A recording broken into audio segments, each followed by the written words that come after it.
Assalamu alaikum everyone. In today's lesson, we'll be talking about this punctuation mark, semicolon, and how do we use it and why do we use it. Okay.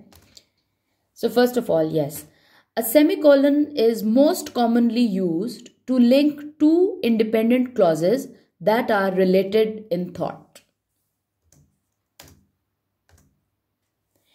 We put a semicolon when we are not writing a coordinating conjunction, which can be and, but, or, nor, for, so, yet. So if you do not intend to write these coordinating conjunctions, we use a semicolon instead. Comma and semicolon. Comma indicates a pause or separating items in a list. Semicolon also indicates a pause, but a more pronounced one. Okay, uses of semicolon. Now, semicolon may be used to divide the items on a list to more discrete parts where only commas may cause confusion for the reader. For example, the people present were Jamie, comma, a young man from New Zealand, semicolon, John, comma, the milkman's son, semicolon, and George, comma, a gaunt kind of man with no friends, full stop.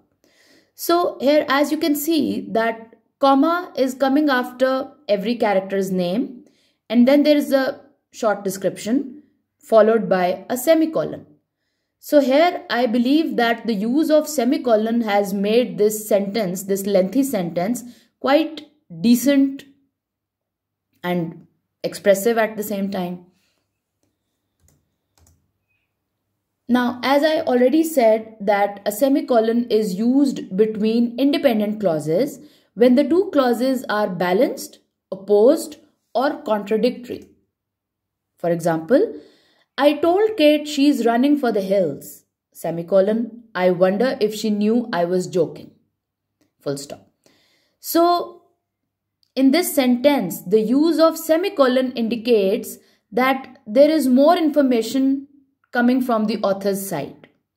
Whatever he said in the first half of the sentence, there is more thought related to it. Okay? Avoid using a comma when a semicolon is needed, and likewise avoid using a semicolon when a comma is needed.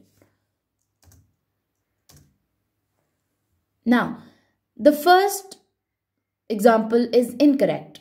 The camel is weak, comma, it is also old. No, that's incorrect. The camel is weak, semicolon, it is also old, full stop.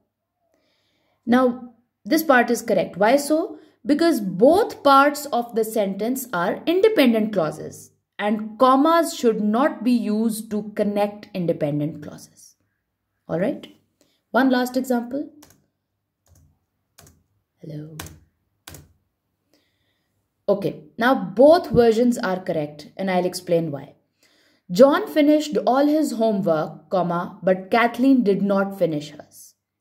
John finished all his homework, semicolon, Kathleen did not finish hers. So as you can see that in the first one, there is a comma with a but. If you don't want it that way, then you remove a comma and the coordinating conjunction and put a semicolon instead. In that case, both halves are independent clauses. Okay? So that's all for today, and I shall conclude by saying that yes, semicolon, the use of semicolon in your writing gives nuance to your writing. It makes your writing more sophisticated. But at the same time, I shall say that do not use it excessively. Okay? Only use a semicolon where it seems absolutely appropriate and decent. Right? So thank you very much. Till the next lesson. Allah Hafiz.